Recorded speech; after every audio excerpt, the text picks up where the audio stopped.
En tout cas, je voudrais étudier avec vous un texte que vous avez peut-être déjà abordé dans certaines occasions. Il s'agit d'un texte talmudique qui parle du noachisme. Il s'agit dans le traité de Baba Kama, à la page 38a, Lamed Chet Amoud Aleph, pour ceux que ça intéresse, ils connaissent le Talmud.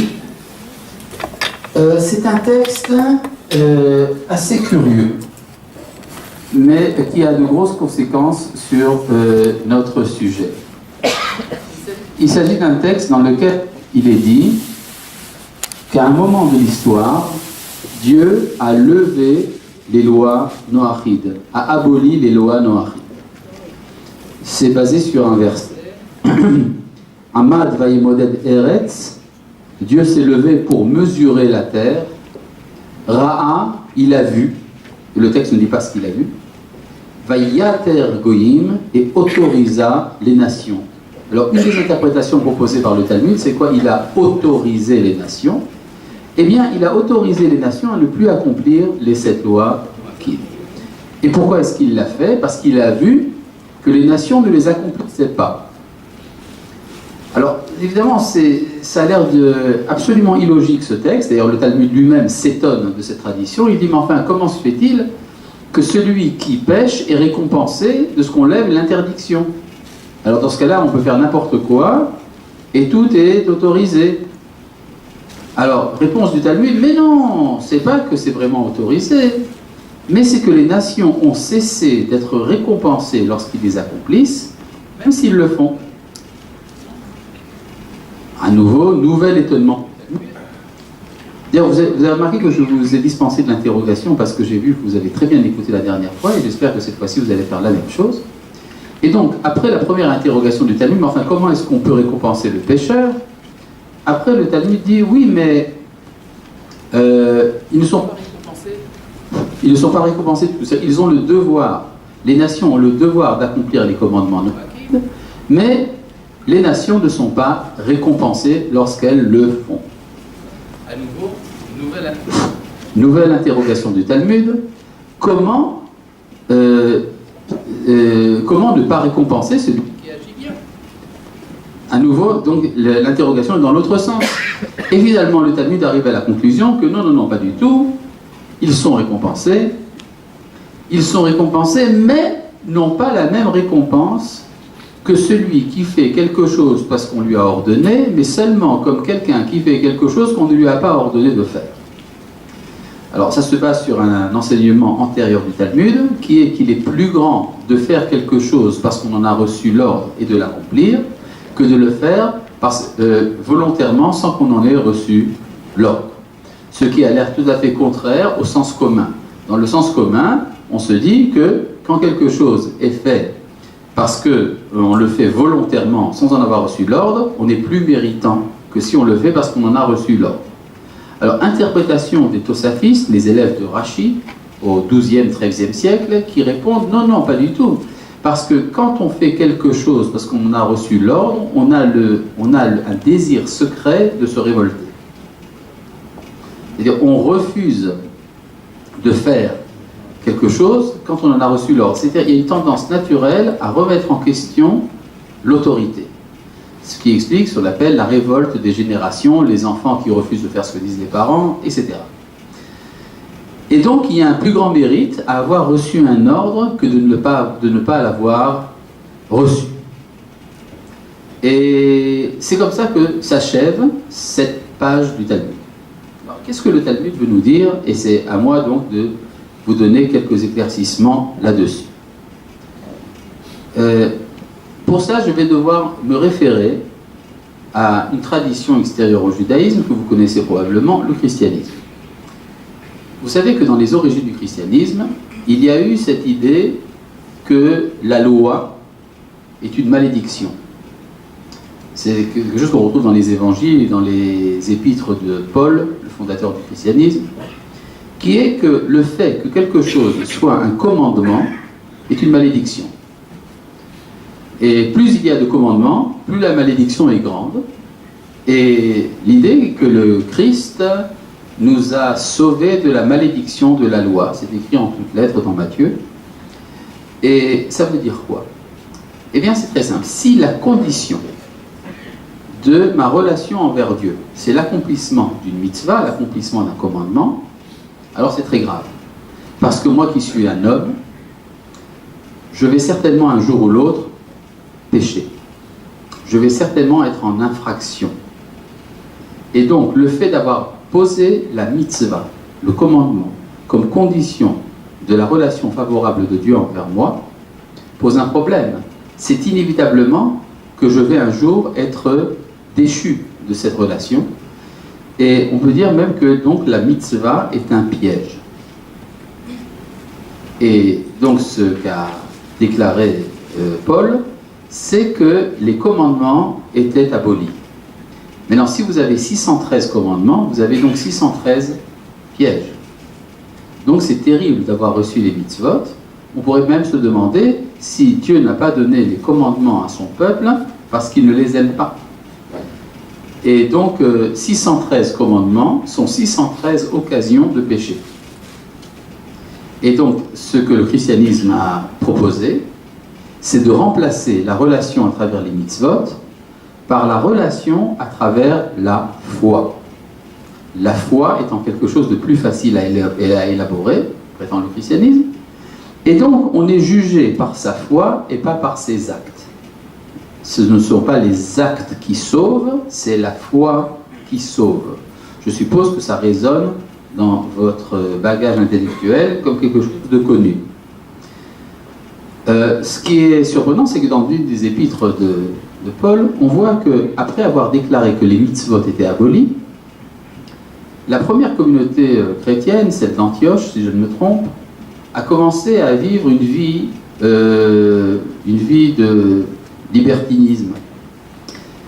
Et Paul leur envoie une lettre dans laquelle il leur dit « Mais enfin, qu'est-ce que c'est ces histoires ?» Et les chrétiens lui répondent « Mais enfin, c'est toi qui as dit qu'on pouvait se comporter comme ça, puisque tu as dit que les mitzvot, la loi était abolie, donc tout est permis. » Et il leur répond « Tout est permis, mais tout n'est pas convenable. » C'est-à-dire, il y a une morale, la morale chrétienne. La morale chrétienne, elle existe, mais ce n'est pas le comportement moral qui est la condition de l'amour de Dieu pour moi, mais c'est la foi. Ça ne veut pas dire qu'on a le droit de faire des bêtises. Ça veut dire qu'on a le droit d'être immoral. Il faut donc continuer à accomplir les commandements sans que ce soit des commandements. Et c'est la foi qui sera le canal qui va nous relier avec Dieu.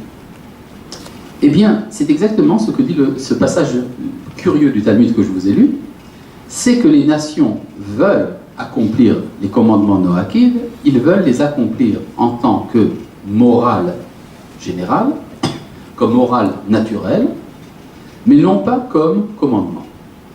C'est-à-dire, le fait que ce soit un commandement pose un problème, parce que ça implique que ma relation envers Dieu dépend du commandement.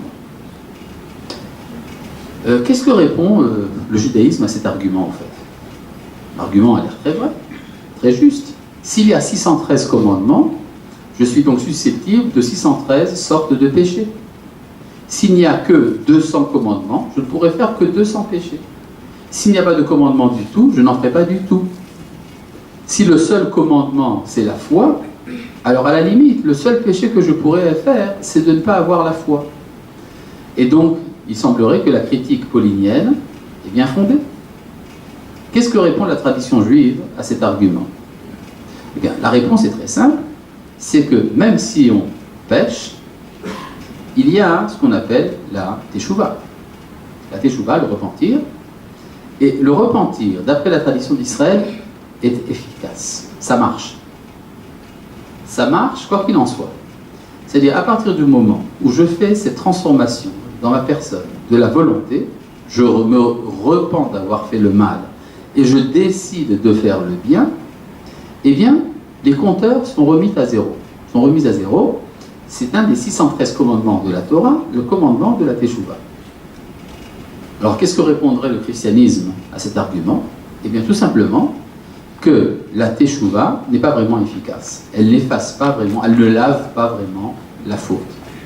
C'est la raison pour laquelle le christianisme a imaginé toute une stratégie d'expiation à travers un mythe. Il a fallu pour cela un mythe expiatoire, un peu païen d'ailleurs, un peu beaucoup même, qui permet d'échapper à la damnation éternelle, à la perdition de l'âme. Dans la tradition juive, on ne s'est jamais préoccupé vraiment de savoir si l'âme allait être sauvée ou non, parce qu'on suppose qu'a priori l'âme est pure.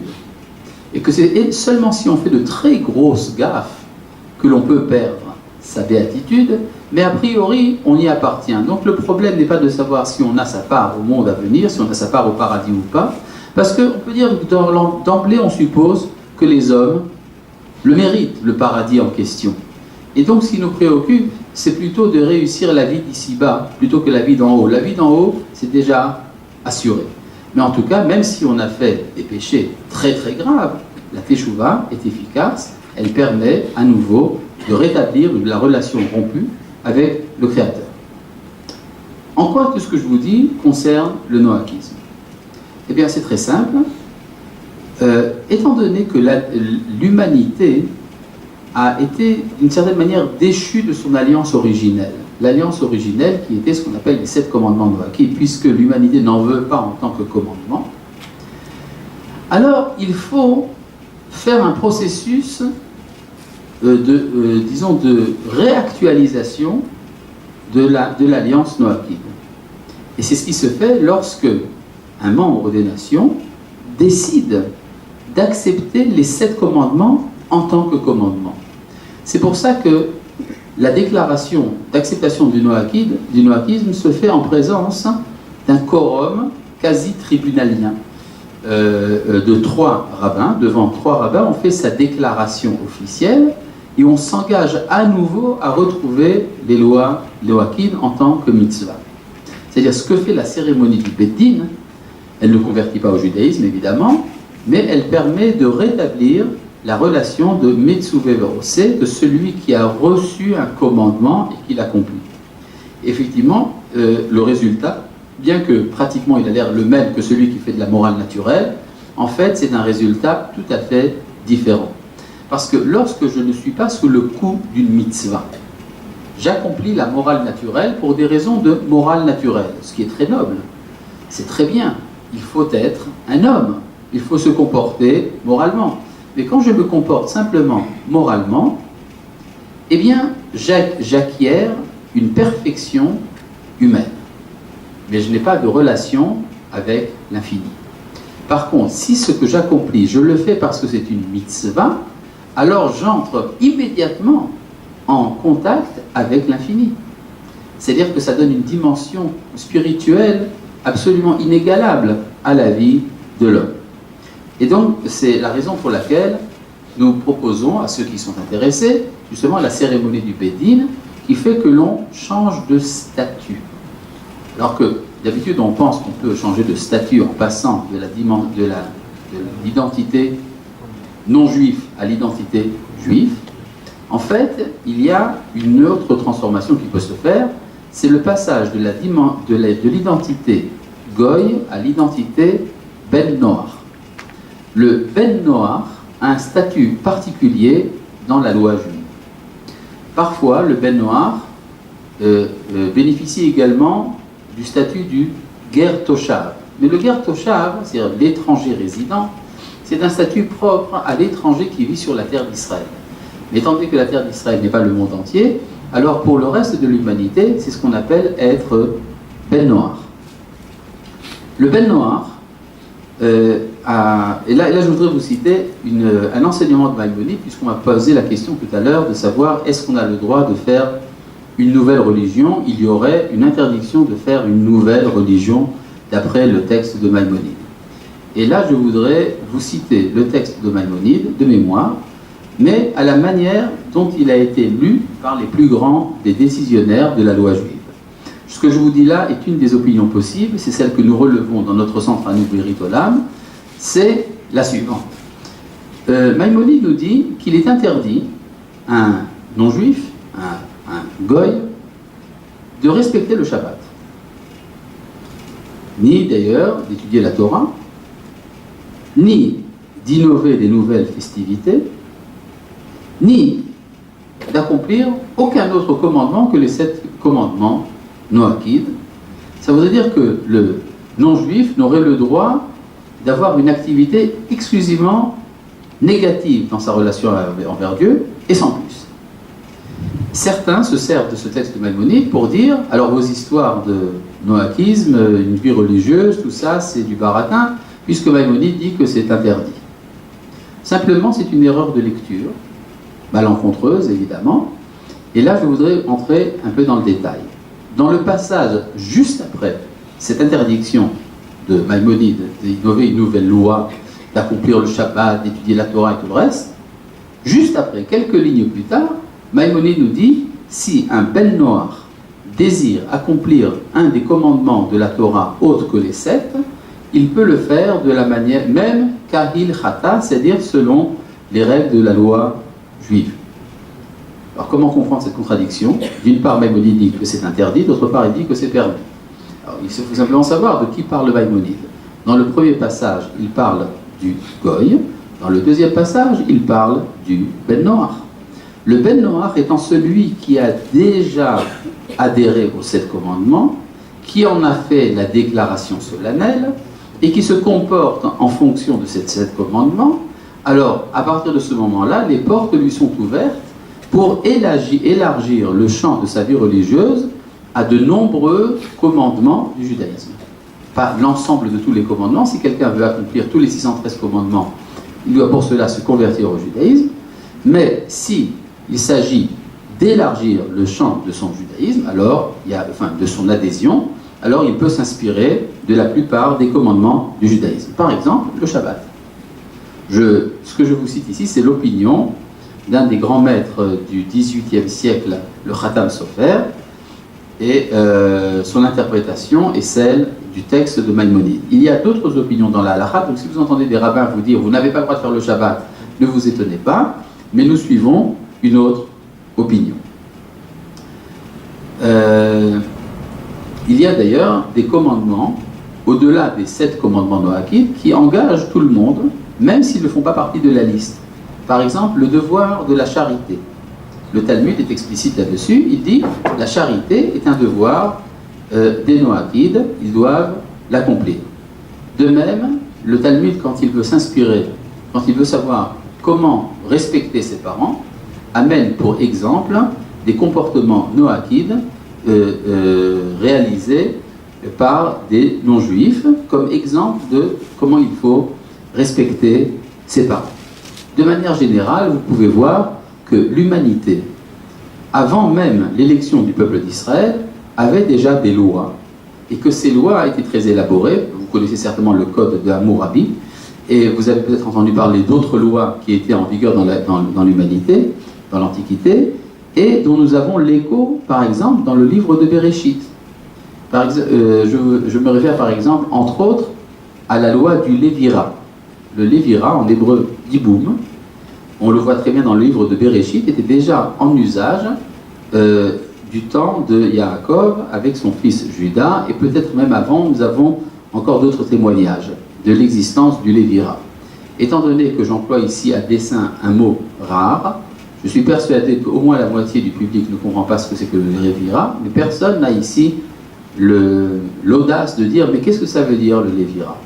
C'est tant pis pour vous. Ceux qui le savent, ils ont gagné. Ceux qui ne le savent pas, c'est tant pis pour eux. Ils n'avaient qu'à poser la question de savoir qu'est-ce que c'est que le Lévira. Qu'est-ce que c'est? Ah, très bien. Voilà. Au moins, un jeune homme courageux. Ouais. Ah ben, le Lévira, c'est une règle du mariage qui consiste, d'après la Torah, à épouser la veuve de son frère qui est mort sans enfant. C'est-à-dire, si on a, que Dieu ne plaise, un frère mort sans enfant, eh bien, le beau-frère épouse la veuve. C'est ce qu'on appelle le yiboum. Et si on veut s'en dégager, il y a la fameuse cérémonie du déchaussement, la khalitza, qui est mentionné dans le livre de Devarim. Eh bien, on voit que c'était déjà en usage du temps de Yehuda, ainsi que c'est écrit dans le livre de Bereshit. Nous avons donné un exemple de mitzvah qui était en cours chez les Goïm, et que la Torah relève après, qu'elle reprend après dans la liste des 613 commandements. D'accord? Donc nous avons différentes règles de ce genre, et bon, ça serait un sujet d'étude, il y a des textes rabbiniques autour de ça. Certains rabbins ont essayé de faire la liste de toutes les mitzvot qui se réfèrent aux nations. On arrive à peu près 50 et même plus. D'accord? C'est-à-dire quand on vous dit 7, ça veut dire un point de départ, mais en fait 7, ça peut être 50, ça peut même être 100, etc.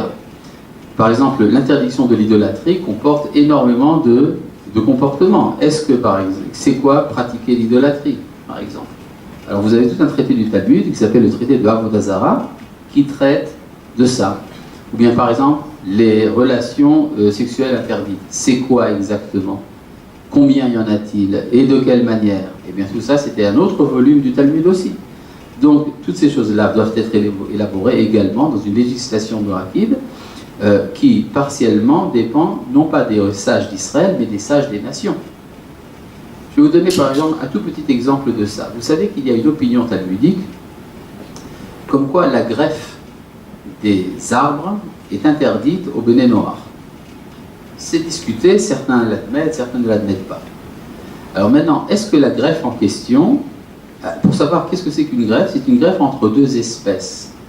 Alors un cédrat et un citron, ça va ou ça va pas? C'est deux agrumes. Alors peut-être que ça... Pour les juifs, c'est interdit. Est-ce que pour un non-juif, c'est permis? C'est dans la mesure où on admet que la greffe est interdite. Est-ce que ça fait partie des greffes interdites ou pas? Alors, d'après un de nos maîtres, le Rav Kook, ça dépend des tribunaux des Goïm. C'est les tribunaux des Goïm qui doivent déterminer qu'est-ce qui fait partie d'une espèce différente et qu'est-ce qui fait partie de la même espèce. Et non pas la halakha des juifs. Donc, il y a tout un travail qui doit être fait. Sans parler également des relations de bon voisinage. D'après notre maître Nachmanide, le Ramban, eh bien, il y a toutes les lois de bon voisinage et de dédommagement, des dommages, etc. Tout cela fait partie de la loi noachique. Alors ça demande des textes de loi à n'en plus finir. Vous avez qu'à demander à un juriste de vos amis combien de lois il y a sur les relations entre voisins, et vous trouverez que la loi noachique est énorme. Par exemple, une question qui m'a été posée, est-ce que moi je travaille dans un magasin, je suis employé, et parfois je ferme le magasin 5 minutes avant l'heure finale parce qu'il n'y a plus de clients qui viennent. Est-ce que je suis coupable de vol ou pas? Très bonne question, n'est-ce pas? Cette question m'a été posée. Il y a également des mitzvot cultuels, par exemple la prière. Il y a même éventuellement, alors j'espère que ça ne va pas vous faire trop horreur, le sacrifice. Vous savez que nous autres, les enfants d'Israël, depuis que le temple a été détruit, nous sommes dans l'incapacité de présenter des sacrifices. Et même faire un sacrifice en dehors du temple nous est interdit. Mais ce n'est pas interdit aux nations. Alors si parmi vous quelqu'un est intéressé à faire un sacrifice, il a le droit de le faire. Simplement, il y a des instructions précises pour le faire. Je rigole pas, il y a un Ben Noach, un Noachide américain, du nom de Roger Grattan, qui récemment a fait sacrifice de pigeons à Jérusalem aux grandes dames de juifs religieux qui étaient effrayés par ça. Mais en fait, qui ne connaissaient pas vraiment la halakha, la règle est qu'il a tout à fait le droit de le faire. Maintenant, si ça vous inspire, je ne sais pas, d'abattre des pigeons en tant que sacrifice, je ne sais pas si c'est très esthétique, mais enfin, si quelqu'un est intéressé, ben, ça peut se faire. D'ailleurs, je vais vous révéler un petit secret entre nous. Roger Grattan m'a dit que maintenant il apprend à abattre des moutons parce qu'il veut passer maintenant aux moutons. Alors, ce que ça... Bon, maintenant, il y a cependant certaines mitzvot qui sont problématiques, telles que par exemple la mise des téphilines, des phylactères que nous mettons sur les bras et sur la tête. Certains décisionnaires, qui sont d'importance, disent qu'il faut réserver quelque chose aux enfants d'Israël. Alors ces choses-là, ben non. De même, vous avez un débat autour de la mezouza. Est-ce qu'il peut y avoir une mezouza? Non, à mon avis, oui. Et je recommande d'ailleurs de faire une mezouza un peu différente de celle des Juifs. par exemple avec le chiffre 7, qui est quand même assez beau. Il y a également l'étude de la Torah. L'étude de la Torah est évidemment recommandée.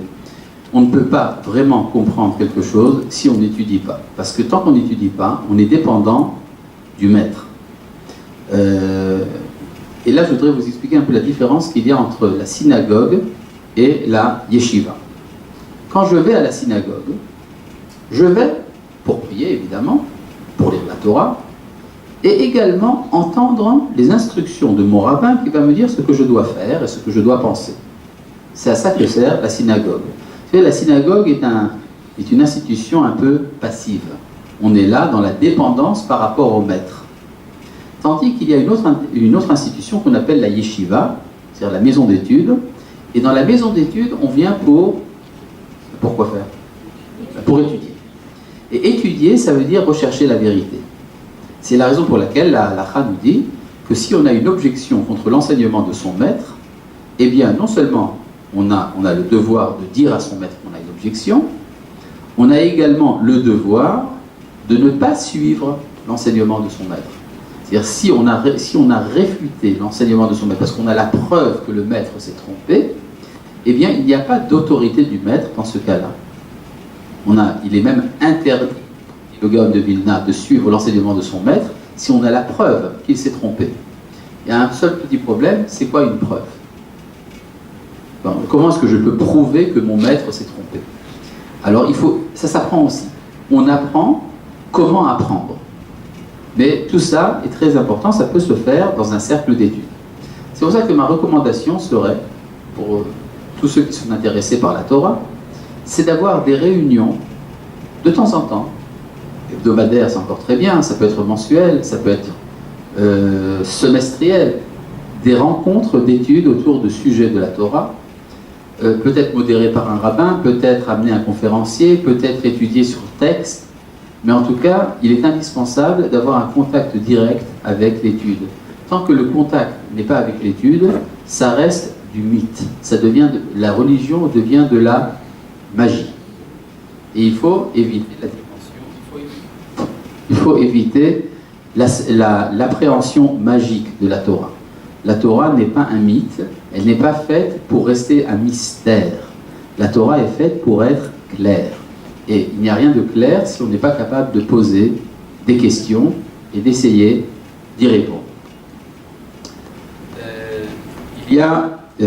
Donc, il serait intéressant que des bébés noirs se réunissent pour des cadres d'études, éventuellement même des prières en commun. Vous savez ce que c'est que le Shabbat chez les Juifs?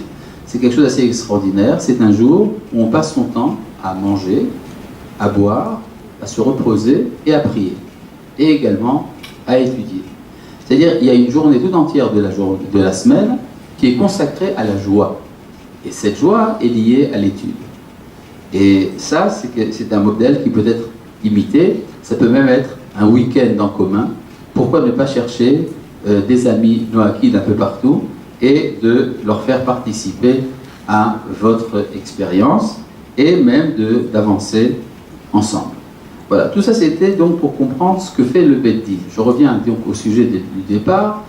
On passe de la situation de She'eno Metzuve Ve'oseh, celui qui accomplit sans en avoir reçu l'ordre, à la condition de Metzuve Ve'oseh, celui qui reçoit le comportement en tant que mitzvah. Voilà, ça c'était, disons, une première introduction. J'ai été un peu rapide. Je suppose qu'il y a des questions. Oui, Rav. Oui, allez-y. Tout à l'heure, vous avez évoqué le commandement de Teshuvah. Oui. Il se trouve, sauf erreur de ma part, que ce n'est pas un commandement qui concerne, en tout cas qui fait partie des 7 pour un Noaïd. Oui. Dans ce cas-là, si c'est le cas, comment un Noaïd se repentit? Les 7 commandements noachides sont la structure fondamentale. C'est comme, si vous voulez, les arêtes d'un poisson. Mais les arêtes d'un poisson, ce n'est pas un poisson. Il y a également de la chair. Et c'est vrai que la Teshuvah n'est pas un commandement, mais elle est une réalité. De même que vous n'avez pas de commandement de boire de l'eau, mais je pense que vous le faites quand même. Eh bien, le fait d'avoir reçu un commandement implique de manière intrinsèque l'idée de Teshuvah. Imaginez par exemple quelqu'un qui vole. Alors on lui dit, mais tu sais que c'est interdit de voler? Il dit, oui, je sais bien que c'est interdit. Alors pourquoi tu continues? Ah, ben parce qu'il n'y a pas de mitzvah, il n'y a pas de commandement de faire teshuva. Vous comprenez l'absurde de la chose. Si la Torah interdit de voler, ah, ça veut dire qu'il faut arrêter de voler quand on vole. Et qu'il faut également regretter de l'avoir fait et décider de ne plus le faire. Et bien justement, ce mouvement-là, regretter d'avoir fait, arrêter de faire et accepter de ne plus le faire, c'est exactement ça qu'on appelle la teshuva. C'est intrinsèque dans la mitzvah elle-même. Et de plus, j'irai même plus loin que cela. La teshuva ne commence pas par l'homme. La teshuva est un mouvement de retour universel. C'est-à-dire, le fait même que le monde ait été créé, vous savez ce que ça veut dire être créé? Être créé, si on réfléchit très sérieusement, ça veut dire être mis en dehors. D'ailleurs, le mot bara, qui veut dire création en hébreu, est à rapprocher du verbe araméen bara, qui veut dire à l'extérieur. C'est-à-dire, à partir du moment où j'ai été créé, ça veut dire qu'on m'a jeté dehors. Et d'ailleurs, c'est le sens du mot exister en français, ex, ist, dehors, être. Et quand j'ai conscience qu'on m'a mis dehors, ce que ça entraîne automatiquement chez moi, c'est le désir du retour. Je veux rentrer. Je veux rentrer à la maison. Et donc, quand on parle de teshuva, la teshuva, en fait, c'est le retour de l'univers tout entier, du cosmos. La création tout entière fait teshuva. Et même les hommes font teshuva, et même les hommes qui ont péché font teshuva. C'est-à-dire, la teshuva ne demande pas le péché. Vous comprenez ce que je veux dire par là? C'est-à-dire, on pourrait dire que on pourrait se tromper, on pourrait penser que le péché est indispensable pour qu'on puisse faire teshuva. Mais en vérité, c'est le contraire. C'est même celui qui a péché, donc il s'est éloigné encore plus, lui aussi peut revenir. Donc la teshuva fait partie, on pourrait dire presque, de la respiration naturelle des âmes. Donc la teshuva, ça fonctionne, même si ce n'est pas un des 7 commandements noakim. D'accord? Allez-y. Oui, là, n'y a-t-il pas quelques problèmes concernant l'accomplissement des lois noatiques, par exemple du point de vue de la certitude de la justice des tribunaux qui ne sont pas des tribunaux noatiques, voilà, qui sont des tribunaux des nations. Si j'ai compris, votre question concerne le 7e commandement, celui d'avoir des tribunaux. Ou par exemple aussi, comment savons-nous que la viande des animaux qui ont été sacrifiés dans n'importe quel abattoir accomplit cette loi noatique? Bon, je vais d'abord répondre à votre première question et après citer la deuxième. La question est très importante. Il y a des tribunaux. Un des 7 commandements noatiques, c'est d'avoir des tribunaux. Alors évidemment, vous n'allez pas fonder un tribunal. Vous n'allez pas condamner quelqu'un qui a transgressé les lois noachides, par exemple. Alors, comment allez-vous faire? Ça veut dire que quand cette loi des tribunaux concerne en fait la société, pas vous en tant qu'individu. En tant qu'individu, vous êtes contraint par la loi du pays, et même si cette loi est contraire aux lois noachides, et effectivement aujourd'hui, en Europe, beaucoup des lois en vigueur sont contraires à la loi noachide. Je parle par exemple du mariage pour tous, par exemple, qui est absolument contraire à la loi noachide. Mais le jour où vous allez fonder, vous, un État, ou que vous serez responsable de l'État et de la législation, alors vous aurez le devoir d'accomplir ce commandement. Pour l'instant, j'ai l'impression que vous n'y êtes pas encore, à moins que vous trouviez une île déserte sur laquelle vous allez fonder votre État noachide. Maintenant, pour la deuxième question, qu'est-ce qu'il en est des aliments, la viande que l'on consomme? Est-ce qu'elle est conforme à l'interdit de la chair vivante, n'est-ce pas?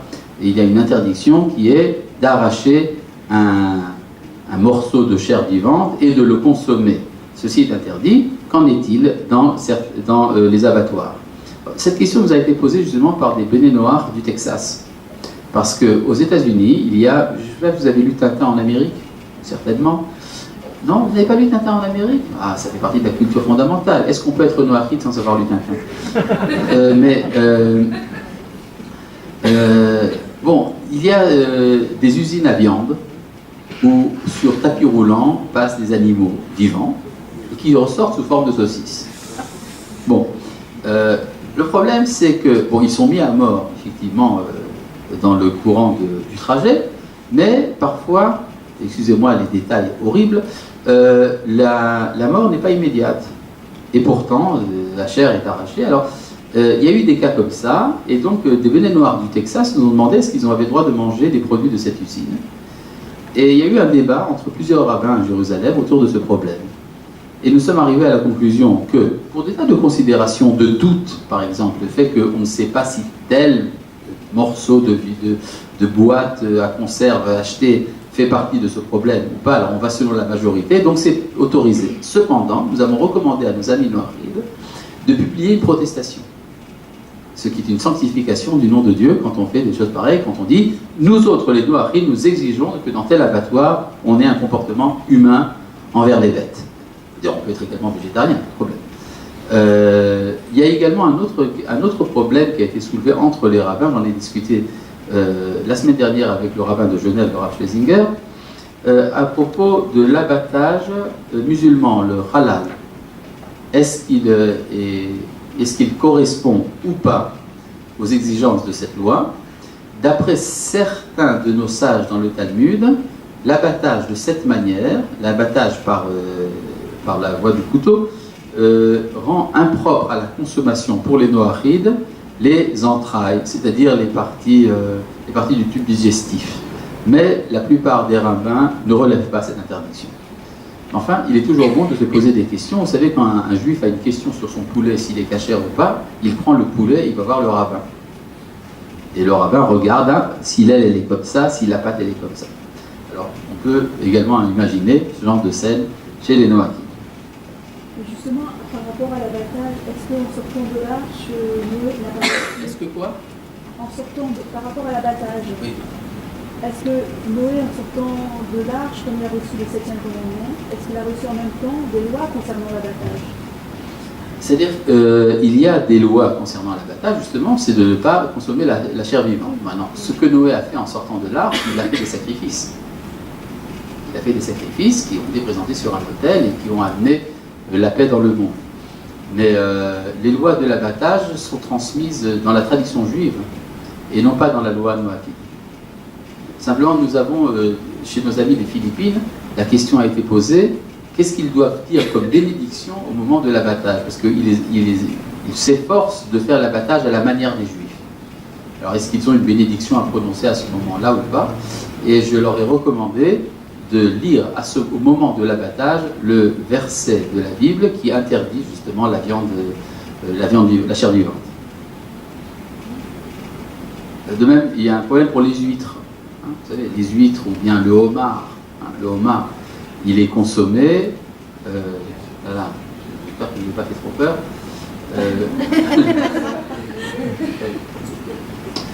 Le homard est cuit vivant, ce qui pose des problèmes. Je ne dis pas forcément que c'est interdit, mais enfin, il est bon d'avoir une certaine sensibilité morale par rapport à ces pauvres bêtes. Oui. Par rapport à Shabbat. Oui. Quand je me suis intéressée un petit peu à tout ça, on m'a dit que c'était un signe spécifiquement juif, de l'identité juive. Oui. Moi, en tant que noachique, je ne voudrais pas toucher à ça, oui, à l'identité juive. Par contre, j'aime le vendredi soir à minuit. Oui. Est-ce que je peux faire, c'est-à-dire m'approprier entre guillemets des choses qui sont inspirées du judaïsme et pas observer dans le sens faire exactement, mais être dans l'esprit, c'est pas forcément l'esprit, je sais pas comment dire dans le... C'est-à-dire, vous voulez accomplir les mitzvot à la manière un peu comme des réformés? Non, je sais pas. Oui. Je vous dire quelque chose. Ce que vous dites, votre intuition est très belle.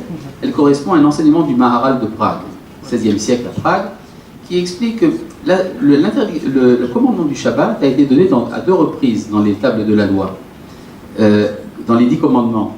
Les 10 commandements sont cités 2 fois dans la Torah. Une première fois,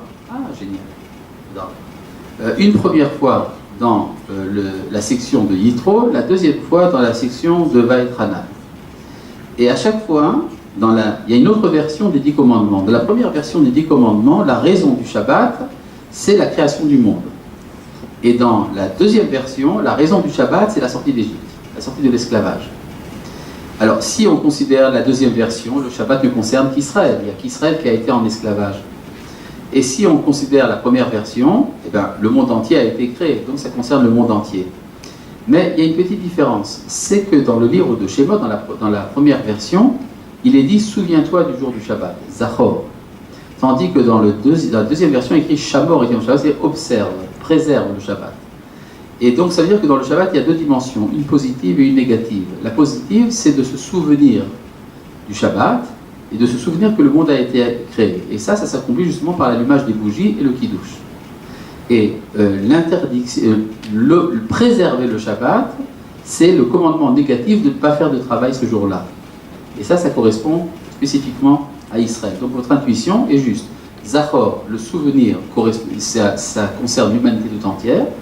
Et la préservation ne concerne Israël. Ça ne veut pas dire, comme je l'ai dit tout à l'heure, qu'un non-juif ne peut pas, s'il a accepté déjà les 7 commandements achides, ne peut pas accomplir le Shabbat, même dans son intégralité, d'après Maïmonide en tout cas. Maintenant, si vous voulez vous inspirer du culte judaïque, il n'y a pas de problème, ça ne s'appelle pas inventer une nouvelle religion. Ça veut dire s'inspirer du judaïsme, c'est tout à fait différent. Oui, allez-y, monsieur le Vitali. J'ai une question concernant le 7e commandement d'établir les tribunaux. Dans la vie quotidienne, nous sommes appelés à agir, réagir, disons, pour faire quelque chose. On peut faire, par exemple, des choses de manière égoïste, mais on peut réagir, faire quelque chose selon un sens de justice. Est-ce que le 7e commandement relève, donc il s'agit d'agir selon le sens de justice ou pas? Ou bien ce sont deux commandements différents? Écoutez, agir selon le sens de la justice, ça fait partie de l'amour de Dieu. Et Maïmonide, quand il amène les 613 commandements, les 5 premiers qu'il amène, il ne dit pas que ça concerne seulement les Juifs. Il dit la foi en Dieu, le refus de l'idolâtrie, l'unité de Dieu, l'amour de Dieu et la crainte de Dieu. Ces 5 commandements sont des commandements permanents qui, d'après Maïmonide, tombent sous le sens. Et puis vient le 6e commandement, c'est de sanctifier le nom de Dieu, ça appartient à Israël. Mais les 5 premiers commandements relèvent de l'humanité tout entière. Or, ce que vous appelez le sens de la justice, je pense que vous parlez ici du devoir moral, c'est-à-dire l'idéal. Est-ce que l'on doit agir par intérêt ou par idéal? Le Talmud, qui est très réaliste, dit qu'il faut d'abord agir par intérêt. Parce que ce n'est que si on est capable d'agir par intérêt qu'on peut arriver finalement à agir par idéal. Mais si on cherche tout de suite à agir par idéal, sur le plan éducatif, c'est une catastrophe, ça n'amènera à rien. Mais évidemment, les êtres d'exception, dont j'espère que vous faites partie, doivent agir également par amour de la justice et par l'amour de Dieu. D'ailleurs, si on parle déjà des tribunaux, je pense que rien n'empêche de faire une cour d'arbitrage noachide, qui arbitrerait les conflits entre personnes selon la loi noachide.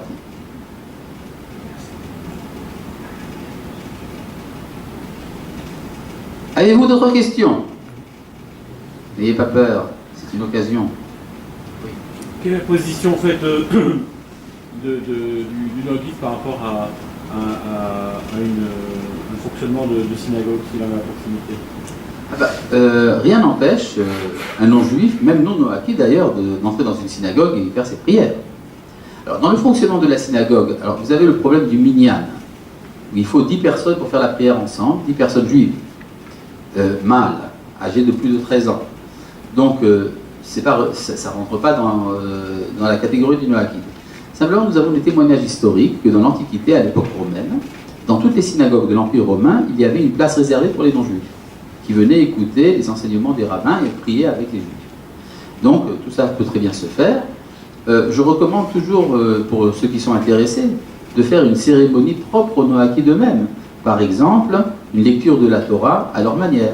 Ce n'est pas forcément avec le rouleau de parchemin qui coûte d'ailleurs très cher, mais ça peut très bien se faire avec une belle Bible, celle de l'édition Artscroll par exemple, telle que c'est fait aux États-Unis.